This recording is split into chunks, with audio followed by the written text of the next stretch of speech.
नमस्कार, यो एभिन्यूज खबरको संकेत हो। तपाई अहिले एभिन्यूज@2 मा हुनुहुन्छ। म रेखा श्रेष्ठ। प्रारम्भमा मूल खबर। काठमाडौँको गैरी गाउँमा एकै परिवारका 3 सहित 4 जनाको हत्या गरेको आरोपमा 4 जना पक्राउ। भएन, व्यक्ति भएन, तर घरको मान्छेले सोध्नु पर्छ नि त नि। युवाको ज्ञान र सिप बिना देश विकास नहुने प्रधानमन्त्री दाहालको भनाई। युवालाई देशभित्रै आशा र भरोसा जगाउने प्रतिबद्धता। जागृत गराउनु पर्ने जिम्मेवारी। बौद्ध धर्मावलम्बी नेवार समुदायले मनाउने गुला पर्व सम्पन्न। अन्तिम दिन पनि दिवंगत आफन्तको सम्झनामा बिहार तथा चैत्र। एक महिनाको चाहिँ आज अन्तिम दिन रहेको छ। अब खबरको सिलसिला प्रारम्भ गरौं। काठमाडौँमा 4 जनाको हत्या सम्बन्धी प्रसंगबाट। काठमाडौँको गैरी गाउँमा भएको 4 जनाको हत्या प्रकरणमा प्रहरीले 3 जनालाई पक्राउ गरेको छ। घटनास्थलबाट सोधपुछका लागि काठमाडौँ 32 तिनकुने बस्ने दिपेन्द्र राईलाई नियन्त्रणमा लिएको प्रहरीले जनाएको छ। उनले मदिरा सेवन गरेको पाइएको पनि प्रहरीले जानकारी दिएको छ। अरु 3 जना पक्राउ बारे प्रहरीले जानकारी दिएको छैन। राति सबैले सँगै मदिरा सेवन गरेको हुन सक्ने प्रहरीको अनुमान छ। गैरी गाउँमा शुक्रबार राति एकै परिवारका 3 सहित 4 जनाको हत्या भएको थियो। काठमिलभित्र उनीहरूको हत्या गरिएको अवस्थामा शव फेला परेको हो। आफन्तले शव हेर्न नदिई हतार अस्पताल पठाएकोमा आक्रोश पोखेका छन्। घटनाबारे सत्य तथ्य पत्ता लगाउन एउटा मजदुरी गरेर बसेको मान्छेलाई यहाँनेरि आएर यसरी काटेको लासलाई पोस्टमार्टम गर्न लानुपर्ने कारण के थियो? किनभने यहाँ चाहिँ एउटा यत्रो लगानी गरेर करोडौं अरबौंको लगानी गरेर बसेको मान्छे उसले पनि बुझ्नु पर्दैन। जुनसुकै सिपाकोटीको होस् मतलब भएन, यसमा पार्टी भएन, व्यक्ति भएन, तर घरको मान्छेले सोध्नु पर्छ नि त नि। किनभने सास छँदा छटपटाउँदै गरेको भए पो लिएर गयो भन्ने कुरा हुन्छ हैन। लास मात्रै नभएको मरिसकेको मान्छे घिस्याउँदै ल्याएको मान्छे लान चाहिँ हतार के भयो? उठाएको कसको विषय छानबिन हुनुपर्छ। हिजो मात्रै आमा यहाँ आउनुभएको थियो। तपाईको आमा यही हुनुहुन्थ्यो? पहिला त मेरोमा हुनुहुन्थ्यो अस्ति त, हिजो बेलुका चाहिँ यहाँ आउनुभएको। भोलि घर जान्छु भन्ने, आज घर जान्छु भनेर आउनुभएको। अब अहिले त्यो सुन्दाखेरि कुमार भुजेल 20 वर्षदेखि मिलमा काम गर्दै आएका थिए। यसअघि कहिल्यै पनि कुनै झगडा नभएको, घटना भएको स्थानमै चिया पसल सञ्चालन गर्दै आएकी एक व्यवसायीले बताइन्। चिया खान आउँथ्यो, आज त आएन कुमार चिया खानुलाई, कता गयो होला त भन्यो हामी बुढीले। जहिले पनि 5 बजे आउने, आज आएन। अनि पछि सुनेको। दोलखा घर भएका अन्दाजी 55 वर्षीय कुमार भुजेल, उनकी श्रीमती अम्बिका भुजेल र आमा सुभद्रा भुजेलको धारिलो हतियार प्रयोग गरी हत्या भएको हो। यस्तै मोरङ बेलबारी स्थायी घर भएका अन्दाजी 20 वर्षका नवीन राईको पनि हत्या भएको छ। उनीहरूको शव परीक्षणका लागि टिचिङ अस्पताल महाराजगञ्ज लगिएको छ। घटनाको काठमाडौँ उपत्यका प्रहरी कार्यालय, काठमाडौँ उपत्यका अपराध अनुसन्धान कार्यालय र जिल्ला प्रहरी परिसर काठमाडौँको टोलीले घटनाको अनुसन्धान सुरु गरेको छ। अनुसन्धानका क्रममा सबै नाकामा प्रहरी टोली परिचालन गरिएको काठमाडौँ उपत्यका प्रहरी कार्यालयका प्रमुख प्रहरी अतिरिक्त महानिरीक्षक दीपक थापाले जानकारी दिए। अनुसन्धानमा तालिम प्राप्त कुकुर समेत परिचालन गरिएको छ। रिङ रोडसँगै टाँसिएको उक्त काठमिलमा 4 जनाको हत्या हुँदा पनि स्थानीयले केही चाल नपाएको पाइएको छ। मिलको एक छेउमा मार्बल गोदाम रहेको छ। प्रधानमन्त्री पुष्पकमल दाहाल संयुक्त राष्ट्रसङ्घको 78औं महासभामा भाग लिन आज अमेरिका जाने भएका छन्। उनले आउँदो बुधबार संयुक्त राष्ट्रसङ्घको महासभालाई सम्बोधन गर्ने कार्यक्रम छ। त्यसको अघिल्लो दिन मंगलबार संयुक्त राज्य अमेरिकाका राष्ट्रपति जो बाइडेनले आयोजना गर्ने स्वागत समारोहमा सहभागी हुने कार्यक्रम छ। त्यस्तै संयुक्त राष्ट्रसङ्घको दिगो विकास लक्ष्य शिखर सम्मेलन र जलवायु महत्त्वाकांक्षा शिखर सम्मेलन लगायतका कार्यक्रमलाई पनि प्रधानमन्त्रीले सम्बोधन गर्ने तालिका रहेको छ। उनले संयुक्त राष्ट्रसङ्घका महासचिव एन्टोनियो गुटेरससँग भेटवार्ता गर्नुका साथै विभिन्न देशका आफ्ना समकक्षीसँग द्विपक्षीय भेटवार्ता गर्ने कार्यक्रम पनि तय भएको छ। प्रधानमन्त्रीको भ्रमणमा उनकी छोरी गंगा दाहाल, परराष्ट्र मन्त्री एनपी साउद, परराष्ट्र सचिव भरतराज पौड्याल लगायत सहभागी हुनेछन्। प्रधानमन्त्री दाहाल संयुक्त राष्ट्र संघको 78औं महासभालाई सम्बोधन गरेर असोज 5 गते न्युयोर्कबाटै चीन जाने कार्यक्रम छ। प्रधानमन्त्रीको चीन भ्रमणका क्रममा ऊर्जा, भौतिक पूर्वाधार, यातायात, कृषि लगायतका विषयमा द्विपक्षीय छलफल र केही विषयमा समझदारी हुने सरकारले बताएको छ। प्रधानमन्त्री पुष्पकमल दाहालले युवालाई देशभित्रै आशा, भरोसा र सपना जागृत गराउनुपर्ने जिम्मेवारी सरकारलाई रहेको बताएका छन्। शनिबार काठमाडौँमा आयोजित एक कार्यक्रमलाई सम्बोधन गर्दै प्रधानमन्त्री दाहालले युवामा रहेको ज्ञान, सिप, दक्षता, क्षमता र अनुभवलाई सदुपयोग गर्दै राष्ट्र निर्माणमा जुटाउने जिम्मेवारी सरकारको काँधमा रहेको बताएका हुन्। उनले दिगो विकास लक्ष्य, योजना आयोगको प्रतिवेदन, राष्ट्रिय युवा नीति र सरकारले निर्दिष्ट गरेको योजना र कार्यक्रमलाई समयानुकूल बनाउँदै नेपाली युवालाई वर्तमानको हिस्सेदार बनाउने कुरामा सरकार सम्पूर्ण रूपले प्रतिबद्ध रहेको पनि उल्लेख गरे। विदेशमा रहेका लाखौं नेपाली युवाहरूको भविष्यबारे नसोचिकन देशको परिवर्तन, विकास र रूपान्तरण सम्भव नरहेको हामीले एकातिर युवामा रहेको ज्ञान, सिप, दक्षता, क्षमता र अनुभवलाई सदुपयोग गर्दै राष्ट्र निर्माणमा परिचालन गर्नु परेको छ भने अर्कोतिर युवाहरूलाई देशभित्रै आशा, भरोसा र सपना जागृत गराउनु पर्ने जिम्मेवारी छ। विदेशमा रहेका लाखौं नेपाली युवाहरूको भविष्यबारे नसोचिकन देशको परिवर्तन, विकास र रूपान्तरण सम्भव छैन। प्रधानमन्त्री दाहालले राष्ट्रसङ्घीय महासभामा आफूले अति कम विकसित देशको मुद्दा र समस्याका साथै जलवायु परिवर्तनबाट नेपाल जस्ता देशलाई परेको असरका बारेमा सम्बोधन गर्ने पनि बताए। नेपालको शान्ति प्रक्रियाका बारेमा पनि सभामा सम्बोधन गर्ने उनको भनाइ छ। आफ्नो चीन भ्रमणका क्रममा नेपाल र चीन बीचको द्विपक्षीय सम्बन्ध विस्तार, नयाँ नाका खोल्ने तथा कृषि, शिक्षा र स्वास्थ्यका साथै कृषिमा आधारित उद्योग खोल्ने कुरालाई विशेष प्राथमिकतामा राख्ने पनि बताए। प्रतिनिधि सभाका सांसदहरूले प्रधानमन्त्री पुष्पकमल दाहालले चीन भ्रमणका क्रममा विद्युत, व्यापार, BRI परियोजना कार्यान्वयन लगायतका विषयमा छलफल गर्नुपर्ने बताएका छन्। शुक्रबारको प्रतिनिधि सभा बैठकपछि सञ्चारकर्मीसँग कुरा गर्दै नेकपा एमालेका सांसद रघुजी पन्तले नेपालको विद्युत व्यापार भारतसँग मात्रै निर्भर रहँदा भारतले दबावमा राख्न सक्ने भन्दै विद्युत व्यापारको विषयमा छलफल गर्नुपर्ने बताए। उनले BRI परियोजनालाई अगाडि बढाउन र चीनसँगको नाकाहरू खोल्नका लागि पहल गर्न आग्रह गरे। एजेन्डा धेरै आएको छ हैन, सडकहरूदेखि रेलमार्गदेखि ट्रान्समिसन लाइनसम्मको कुरा छ। त्यसैले धेरै एजेन्डा अगाडि सार्नु भन्नु 8-9वटा मुख्य एजेन्डाहरू र BRI-मा जे हामीले सहमति गरेका छौँ BRI-लाई हामीले अगाडि बढाउनुपर्छ। BRI बुझेरै नेपालले सही गरेको, त्यसैले BRI-लाई अगाडि बढाउने कुरा एउटा छ भने सँगसँगै थप सहयोगका क्षेत्रहरू पनि खोल्नुपर्छ।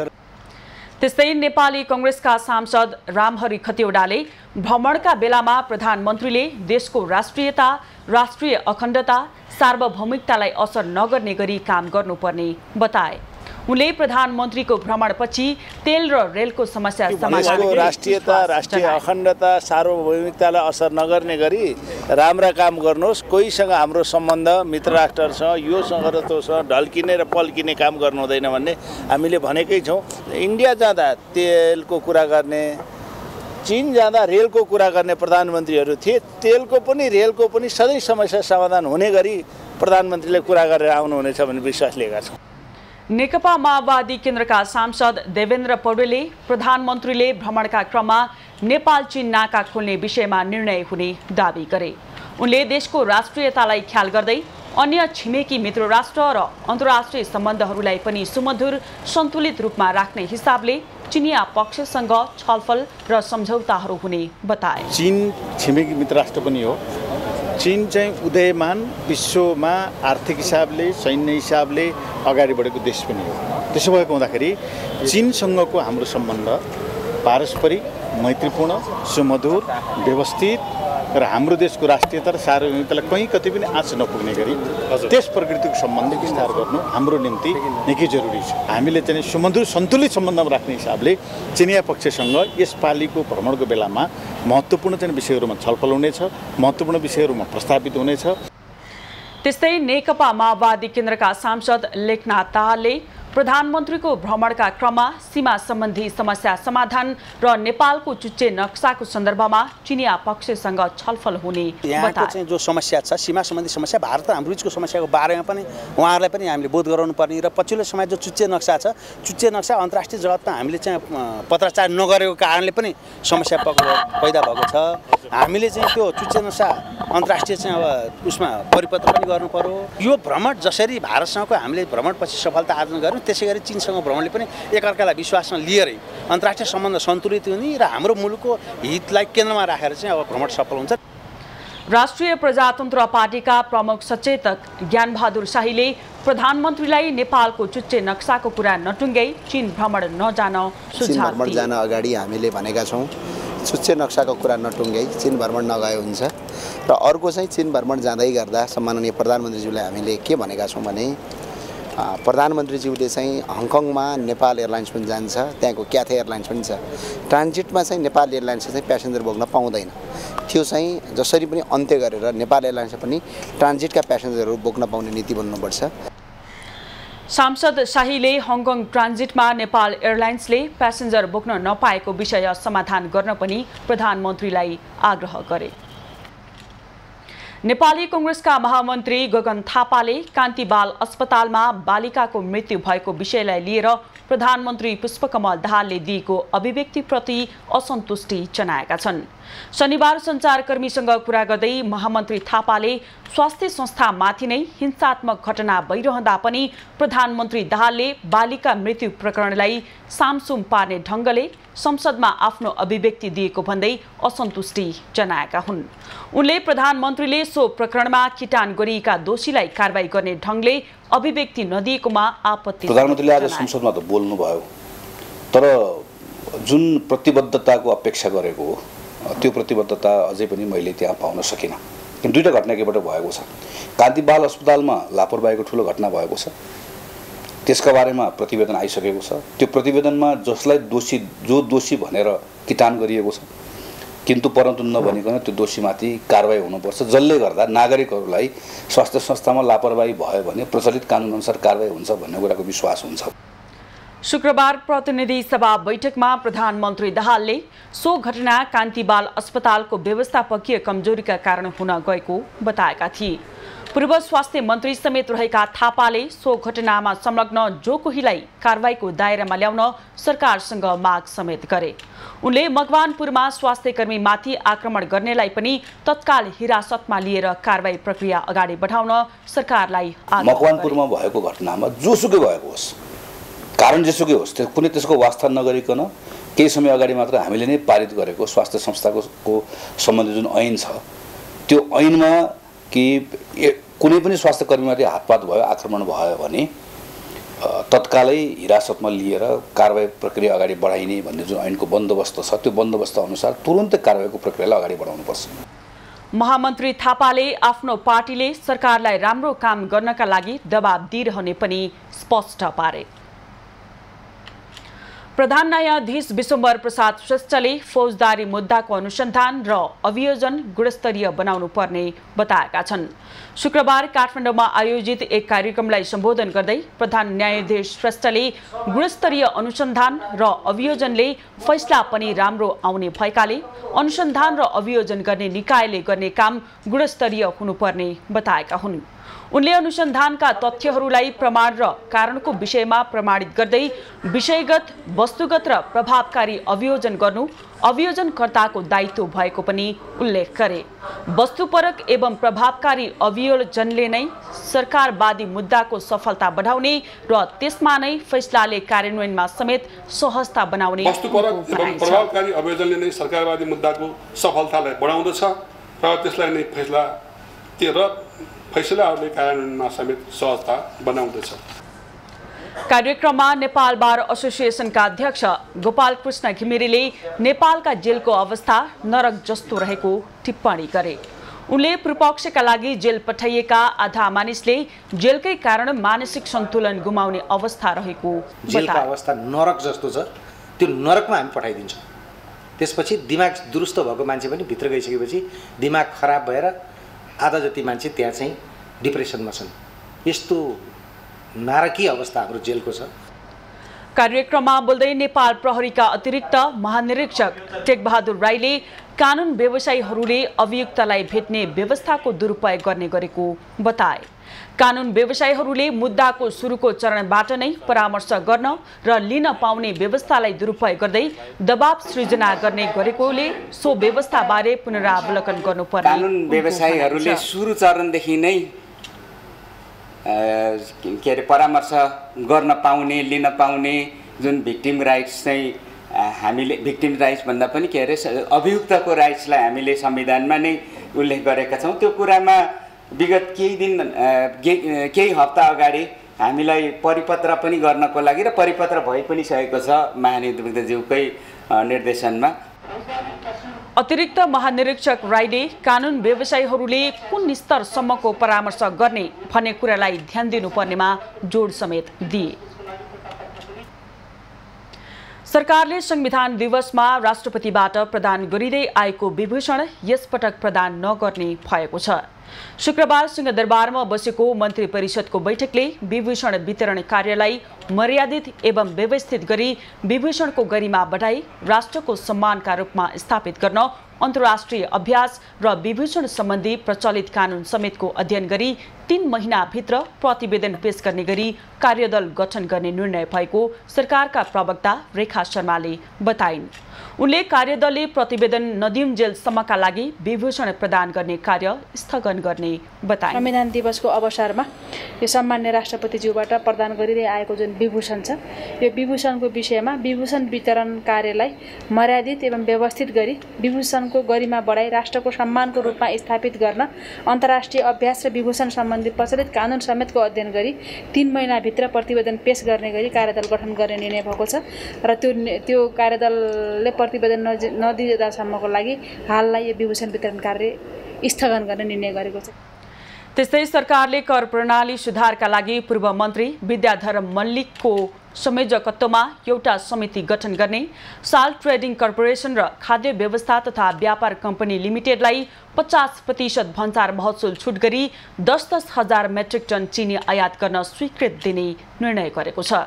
त्यस्तै सरकारले सिंचाई नीति 2080 स्वीकृत गरेको छ। सरकारले नेपाल नागरिकता तेस्रो संशोधन नियमावली 2080 स्वीकृत गर्ने र विधायन सम्बन्धमा व्यवस्था गर्न बनेको विधेयक संघीय संसदमा प्रस्तुत गर्न स्वीकृत दिने निर्णय पनि गरेको छ। सरकारले प्रधानमन्त्रीको चीन भ्रमण स्वीकृत गर्ने र शुक्ला फाटा राष्ट्रिय निकुञ्जबाट पीडित भएका जनताहरूको समस्याको स्थायी समाधानका लागि अधिकार सम्पन्न न्यायिक आयोग गठन गर्ने पनि निर्णय गरेको छ। बौद्ध धर्मावलम्बी नेवार समुदायले 1 महिनासम्म मनाउने गुला पर्व सम्पन्न भएको छ। पर्वको अन्तिम दिन विभिन्न परम्परागत बाजा गाजाका साथ स्वयम्भू सहितका बौद्ध चैत्यहरूको परिक्रमा गरिएको छ। परापूर्व कालदेखि शाक्य, वज्राचार्य, मानन्धर लगायतका नेवार समुदायले मनाउने गुला पर्व गत साउन 31 गतेबाट सुरु भएको थियो। यो पर्व गुला थपारू साउन शुक्ल परिवारदेखि याला थपारू भाद्र शुक्ल परिवारसम्म 1 महिनासम्म भगवान बुद्धको विशेष पूजा आजा गरी मनाउने गरिन्छ।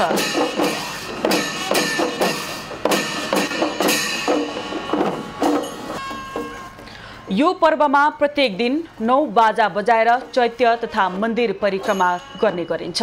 साथै 1 महिनासम्म व्रतालुले नुन नखाई 1 छाक मात्र खाने र पर्व अवधिभर बिहान बेलुका पूजा अर्चना गर्ने प्रचलन रहेको छ।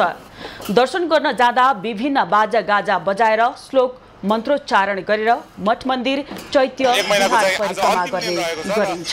1 महिनाभित्र पनि हामी हरेक दिन रेगुलर नै यहाँ आइरहेको हुन्छ र हरेक दिन बिहान 5:30 बजे हामी यहाँ भेला भएर त्यसपछि हाम्रो स्तोत्र पढ्ने त्यो पनि जम्मै सम्पन्न भएर त्यो त पढिसकेपछि हामीले चाहिँ हाम्रो बाजाको टिमले चाहिँ पुरा 3 राउन्ड घुमेपछि बल्ल अनि तल हाम्रो गन्तव्यतिर गएर त्यहाँ च्यापान गर्ने त्यस्तो कार्यक्रम हुन्छ।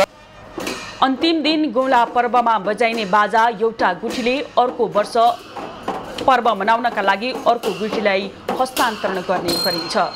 गौला पर्वमा विशेष गरी न्याकु बाजा, धा बाजा, बाँसुरी बाजा, धिमे बाजा, भुसिया लगायतका बाजा बजाएर चैत्यका साथै स्थानीय इष्ट देवता गणेश, भीमसेन, भैरव लगायतका देवी देवताको समेत परिक्रमा गर्ने प्रचलन छ। गुला पर्व विशेष गरी बौद्ध मार्गीको पर्व भए पनि अहिले अन्य धर्मावलम्बी समेत सहभागी हुने गर्दछन्। खेतीपाती सकेर मानिसहरू फुर्सद हुने र अन्य चाडबाडलाई पनि मध्यनजर गरी खुसियाली साट्ने पर्वका रूपमा यसलाई लिइन्छ। गुला पर्व काठमाडौँ, भक्तपुर र ललितपुरमा मनाउने परम्परा छ। सरकारवालाहरूले पछिल्लो समय लाखे नाचको दुरुपयोग हुँदै गएको भन्दै चिन्ता व्यक्त गरेका छन्। शनिबार काठमाडौँको जैसी देवलमा रहेको लाखे चोकमा आयोजित अन्तर्क्रियामा सहभागी भएकाहरूले इन्द्र जात्रामा देखाइने ऐतिहासिक नाच लाखेलाई अहिले नेपाली संस्कृति चिनाउने भन्दै होटलहरूमा पनि प्रदर्शन गर्न थालिएकोमा चिन्ता व्यक्त गरेका हुन्। उनीहरूले लाखे नाच जताततै जुनसुकै बेला देखाउँदा ऐतिहासिक र सांस्कृतिक पर्व इन्द्र जात्राको महत्त्व गुम्दै जाने भएको भन्दै त्यसलाई इन्द्र जात्रालाई सभ्य र भव्य रूपमा सम्पन्न गर्नका लागि सुरक्षा व्यवस्था चुस्त दुरुस्त बनाउन सरकार समक्ष माग समेत गरे।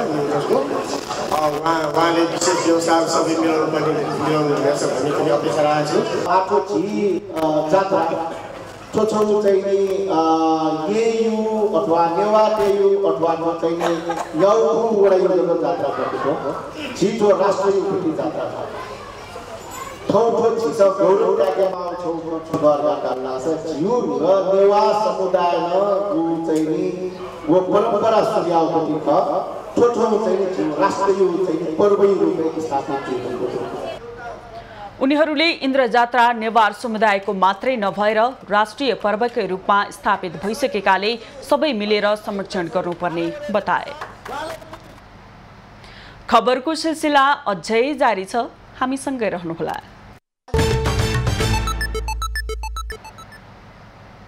अब बाँकी खबर।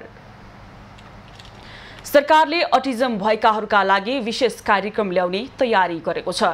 शनिबार काठमाडौँमा आयोजित एक कार्यक्रममा बोल्दै शिक्षा, विज्ञान तथा प्रविधि मन्त्रालयका सचिव सुरेश अधिकारीले अटिजम भएकाहरूका लागि विशेष कार्यक्रम ल्याउने तयारी भइरहेको जनाएका हुन्।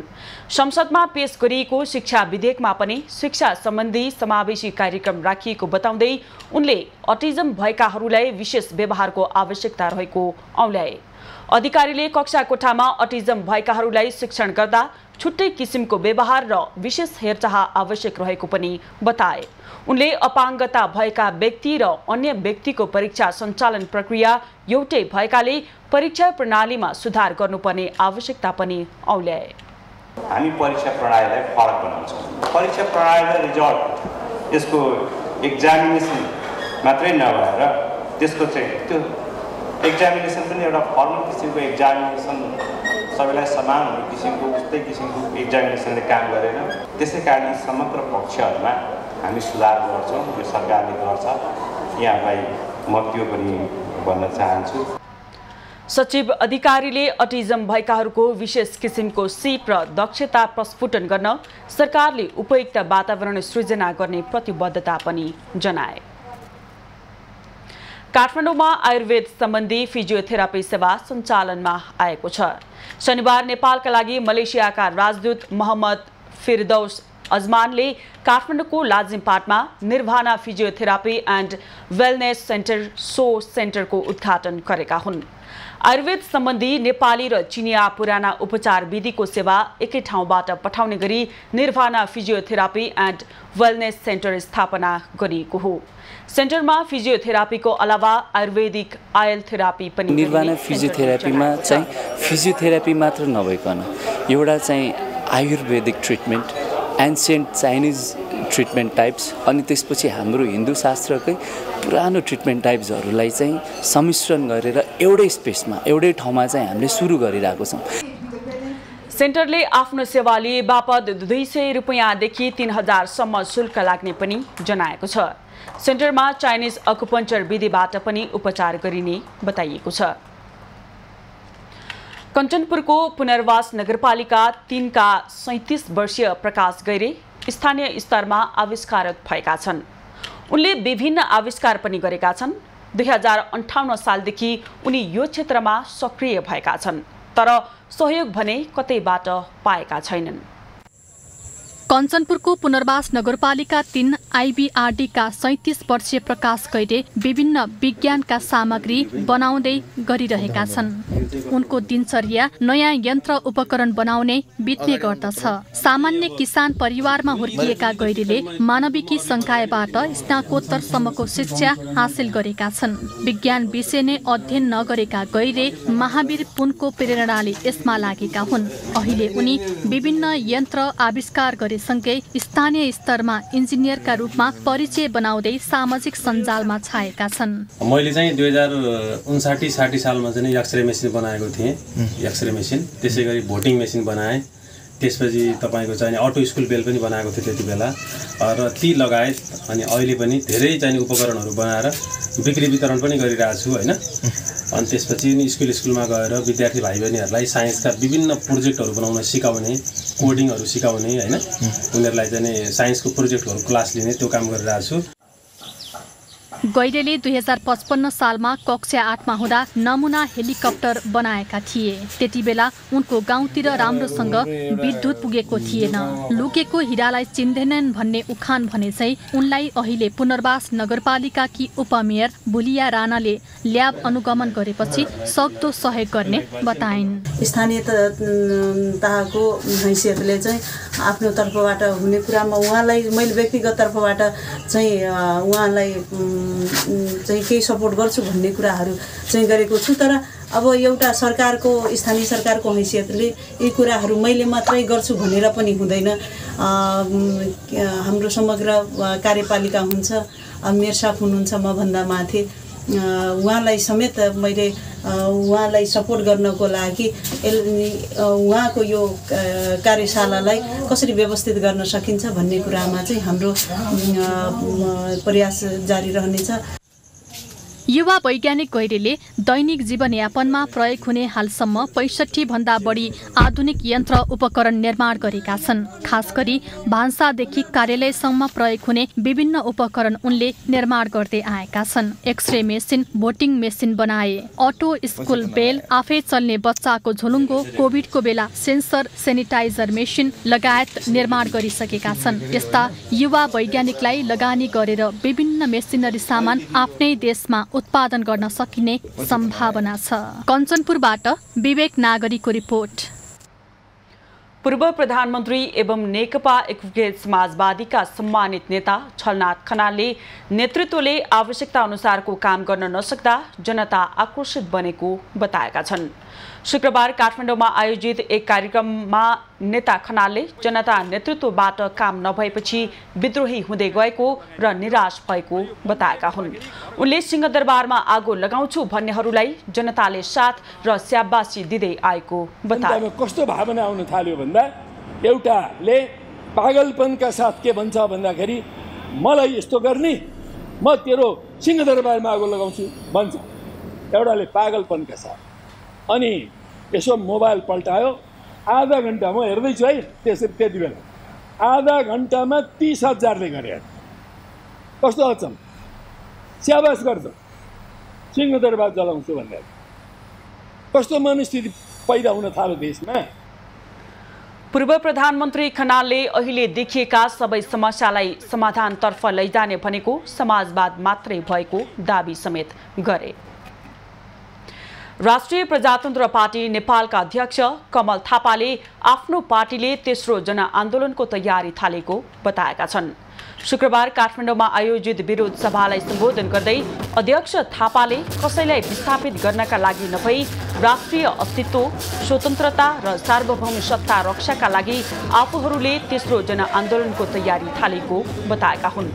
उनले देशमा करिब 1.5 दशकदेखि राज्य सत्ता कब्जा गरेर भ्रष्ट व्यवस्था सञ्चालन गरिरहेकाहरूबाट जनताको व्यवस्था र अवस्था परिवर्तन सम्भावना नभएको जिकिर समेत गरे। उनले लोकतन्त्रको आवरणमा केवल केही सीमित राजनीतिक दलहरूले नेपालमा सिन्डिकेट तन्त्र कायम गरिरहेको आरोप लगाए। करिब 1.5 दशकदेखि राज्य सत्ता कब्जा गरेर मुलुकमा भ्रष्ट व्यवस्था सञ्चालन गरिरहेकाहरूले अहिलेको व्यवस्था र अवस्थामा परिवर्तन गर्ने कुरा त परै जाओस्, सामान्य सुधार गर्न पनि तयार नभएको कारणले गर्दा हामी बाध्य भएर आन्दोलनमा उत्रिएका छौँ। अध्यक्ष थापाले सनातन धर्मको रक्षाका लागि उभिएका युवाहरूलाई अवांछित किसिमबाट मुद्दा लगाएर कारबाही गर्ने प्रयास गरे चुप लागेर नबस्ने चेतावनी समेत दिए। उनले विदेशी डलर र राजनीतिक स्वार्थका लागि अल्पसंख्यकहरूलाई रिझाउने नाममा बहुसंख्यक हिन्दू, बुद्धिस्ट र किराँतीहरूलाई कमजोर बनाउने र हेप्ने काम भए चुप लागेर नबस्ने पनि बताए। अबको पालो एभेन्यूज एट बिजनेस।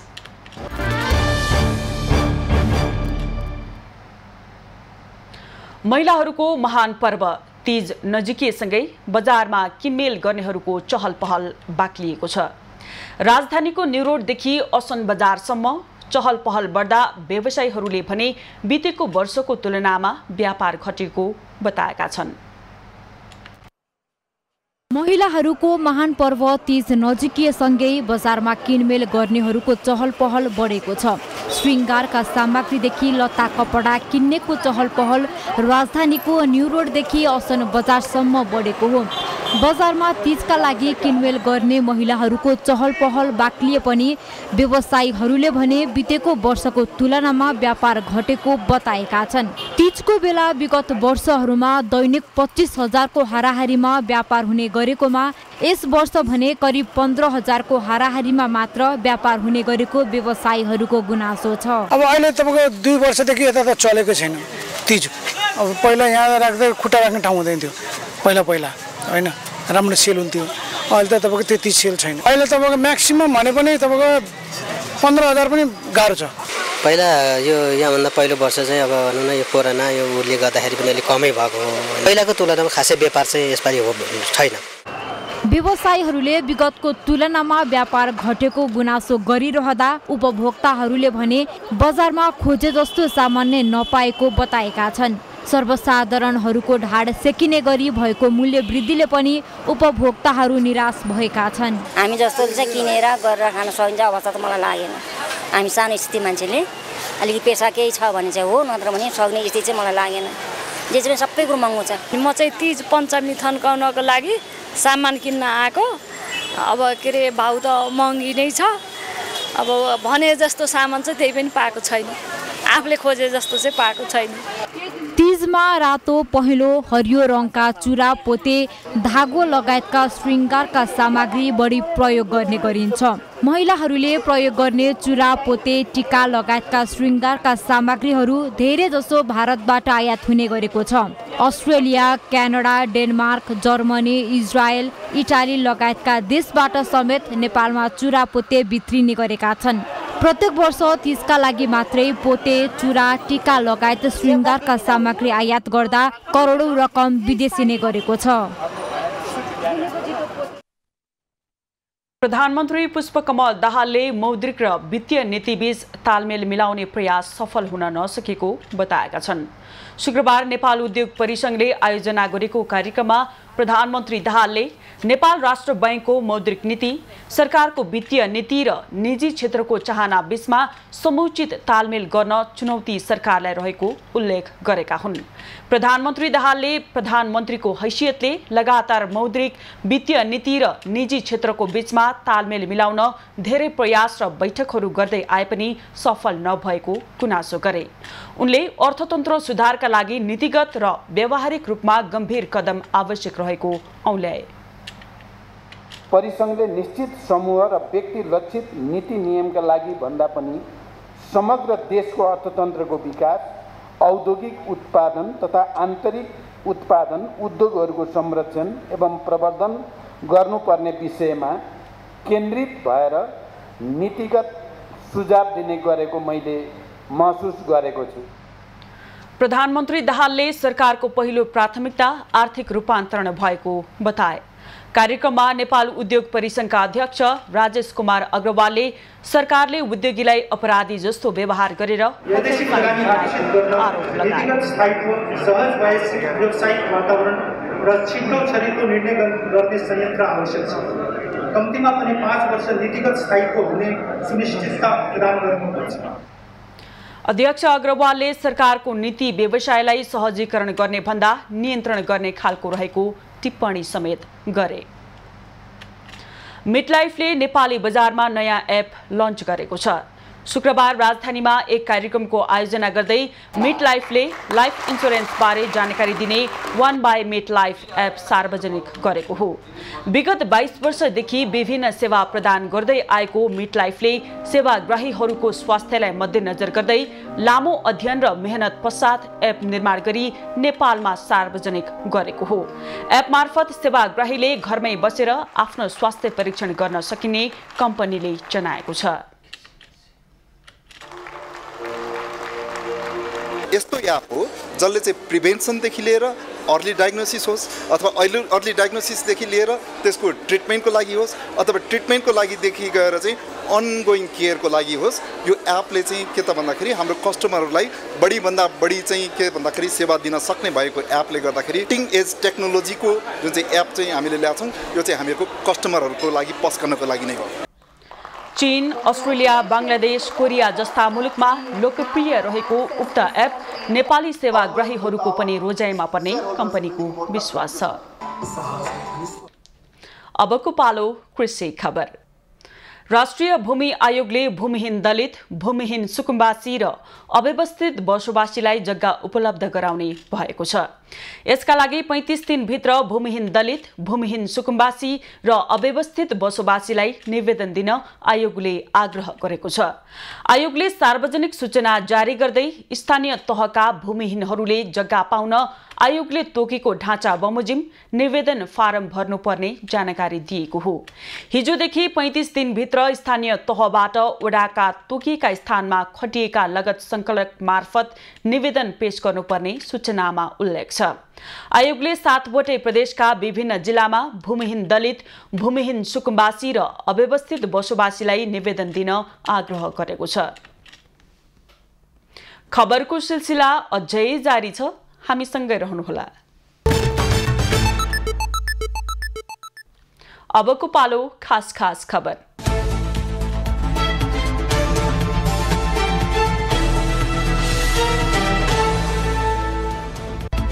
काठमाडौँ उपत्यका प्रहरी कार्यालय रानीपोखरीले तिनकुनेमा भएको सामूहिक हत्या प्रकरण छानबिन गर्न एसएसपी सोमेन्द्र सिंह राठौरको नेतृत्वमा 5 सदस्यीय छानबिन समिति बनाएको छ।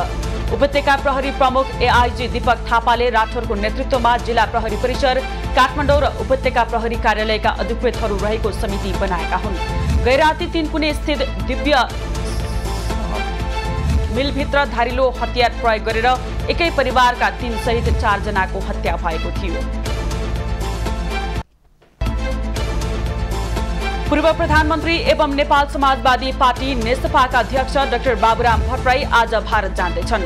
एक साता लामो भ्रमणका लागि भट्टराई शनिबार भारत प्रस्थान गर्न लागेको उनको सचिवालयले जनाएको छ। नेपाल समाजवादी पार्टी प्रवास कमिटिको निमन्त्रणामा भट्टराई भारत जान लागेका हुन्।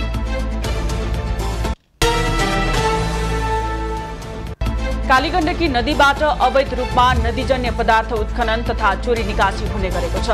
शुक्रबार गल्याङ नगरपालिका 11 जिम्हा कुप्चेघाट स्थित कालीगण्डकी नदीबाट अवैध रूपमा ढुङ्गा लोड गरी ल्याउँदै गरेको गत 5673 नम्बरको ट्र्याक्टर समातिएपछि घटना बाहिर आएको हो। ट्र्याक्टरलाई जनप्रतिनिधि र स्थानीयवासीले नियन्त्रणमा लिएका छन्।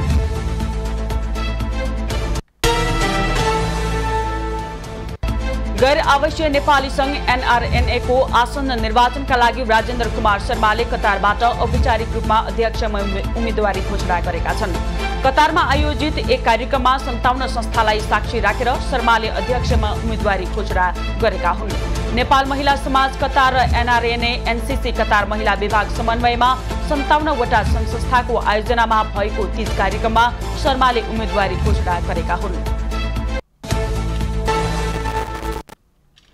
अबको पालो एभेन्यूज एट मौसम।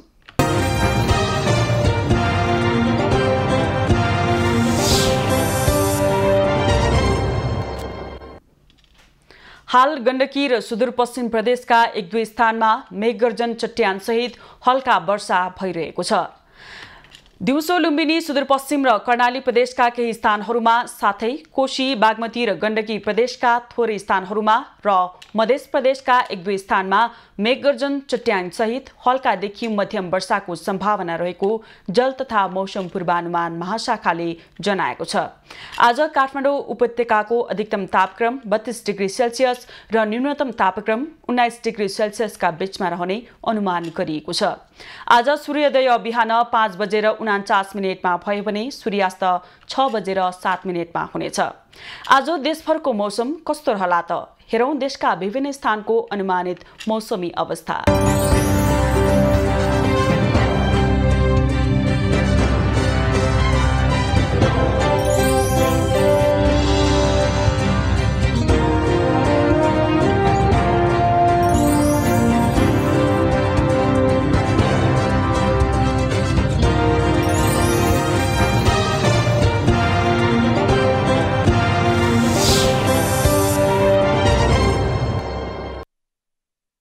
अहिलेलाई खबरको क्रम यति नै। एभेन्यूज खबरका यी सहित अन्य विस्तृत खबरका लागि www.avenews.tv लगअन गर्न सक्नुहुनेछ। युट्युब, फेसबुक र ट्विटरमा पनि हामीलाई फलो गर्न सकिनेछ। खबरभित्रको खबरका लागि हेर्दै रहनुहोला एभेन्यूज खबर। नमस्कार।